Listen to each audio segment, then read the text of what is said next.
Good morning. Welcome back to Scale Auto Guys Workbench.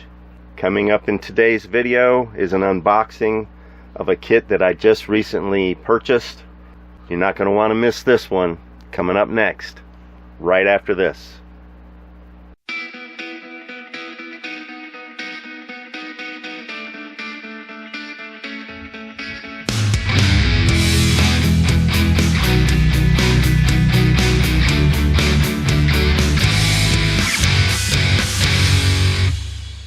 Welcome back. Today we're doing an unboxing and review of this 1956 Cadillac ElDorado Biarritz. I think that's how it's pronounced, Biarritz. Yeah, maybe. Let me know down in the comments section if I pronounce that correctly. Anyway, this is by Atlantis, like I said, made right here in the United States. This is originally a Revell kit that was molded in I think the molds were made in 1955 and it first came out as a 56. So being that it's a very old mold, very old kit, there's going to be some differences, and I'm sure a lot of you guys have already seen this kit or purchased it. This is a 1/32 scale kit, so it's going to be smaller than most of the kits you see on my channel here. This is a General Motors official licensed product. It comes with, where did that go? Oh, there it is. It's a multi-piece body, which makes it very unique. This is not the first multi-piece body kit that I've done on this channel, and incidentally the other one was an Atlantis Cadillac as well. It was a 57 ElDorado, so I'm doing a 56 today. Well, just an unboxing. This does have a detailed interior, two figures. It has a man and a woman figure that comes with it, chrome plated parts, detailed engine. Now there is one thing that this particular kit, that something that it has that the original Revell kit did not, is Atlantis included a windshield. The original Revell kit only had the windshield frame, it did not have the windshield. So let's take a look at what comes in the box. First up is your chassis with molded in detail. Half your engine's molded in. There's a little plate that goes in here for your transmission. Here's your back seat and the female figure. As you can see, there's quite a bit of flash on some of these parts, but being that it's produced from a mold from 1955, I think it looks pretty good.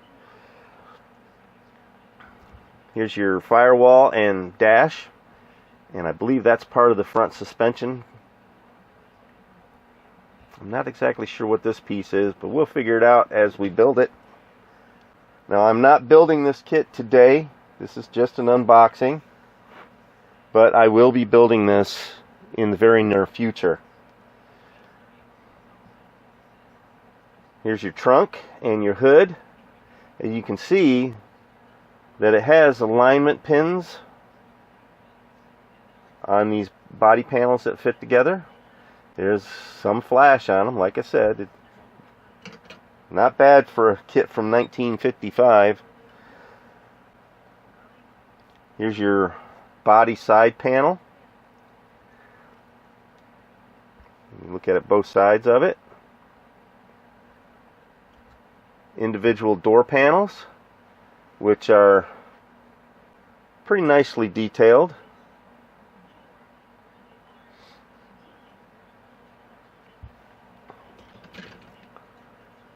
Here's your passenger side body panel, your rear axle assembly and springs. Here's part of that back seat.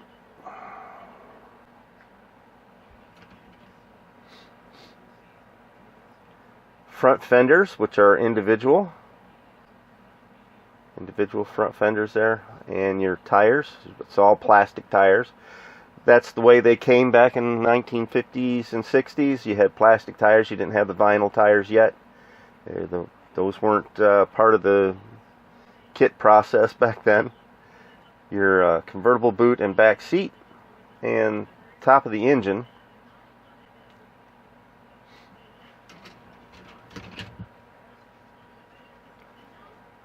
Here's your separate windshield frame, which has quite a bit of flash on it too. That's nothing to clean up. I'm just pointing it out. It's not a huge deal. Here's your other two tires and your engine parts, and your man figure that sits in the driver's seat with his arm around his woman. That's how they did it back then as well. Here's your chrome parts tree. That big Cadillac front bumper. Huge Cadillac front bumper, I should say. Your full wheel covers. Now these did come with the wide white walls, so all those tires are going to have to be painted, and that's going to be interesting. Let's put it that way. But the wheel covers fit right down inside the center of the tires there. Okay, and here's that windshield that Atlantis was very gracious to include.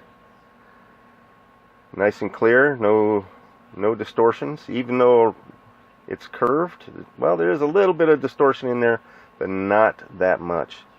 Nice, clear windows. Even comes with your vent windows, the side vent windows. And normally this would be in the plastic bag, and I would leave it in a plastic bag, but in this kit they put all of these parts was in one bag. The chrome tree was in one bag. The windshield was in with the rest of the body parts. And two metal axles. Now these are kind of unique because they have, I don't know if you can see that on camera, the ends are knurled, so they'll grip into that plastic a little bit better. So that's kind of neat. They're usually just straight metal axles with no anything done to them so that they'll grip. And last but certainly not least, this kit didn't come with a decal sheet, so the last thing up is the instruction sheet. And in true 1950s style, it gives you some history of the actual car. The Biarritz was the convertible form of the ElDorado. The other one was, it says on here, I can't remember what it was now. Started with a, Seville. The ElDorado Seville was a hardtop, and the convertible was named the Biarritz. I'm hoping I'm pronouncing that right. It's a weird name.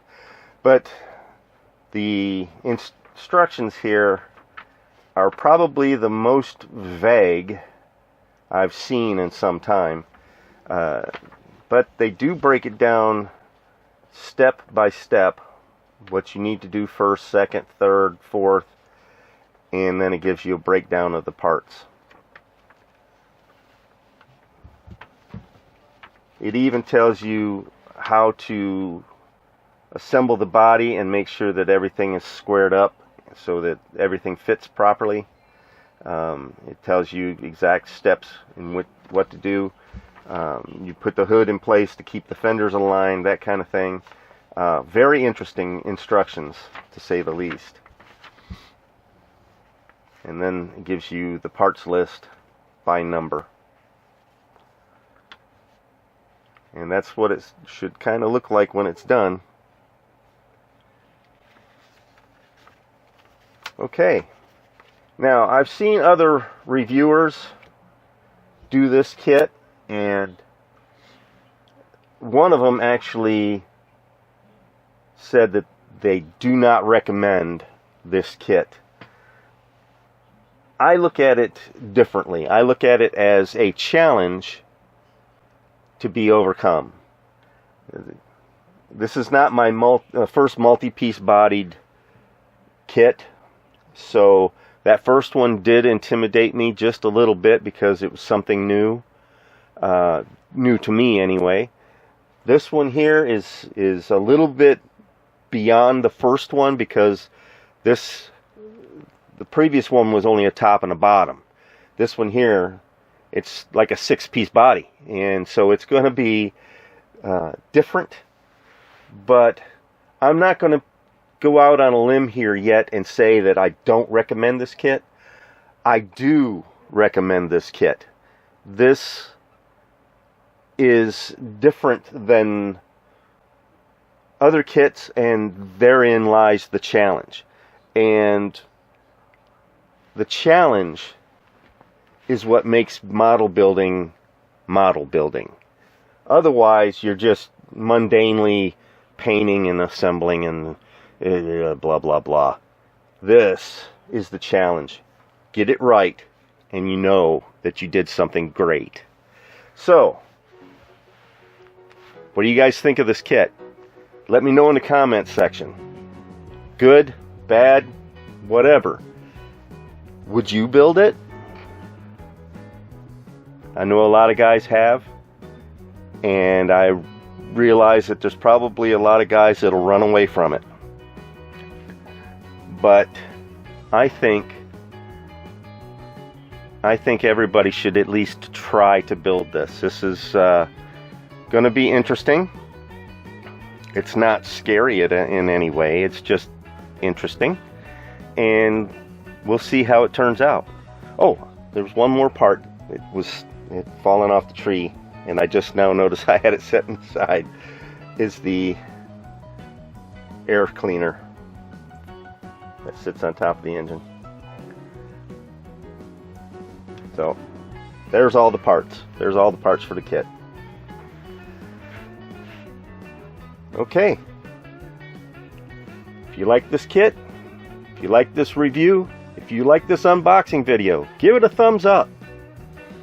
Of course, if you have any questions, comments, leave those in the comment section below. I'll get back to you as soon as possible. Don't forget to share, like, all that stuff. You know the drill, guys. Thanks for watching Scale Out a Guy's Workbench, and I'll see you on this next build.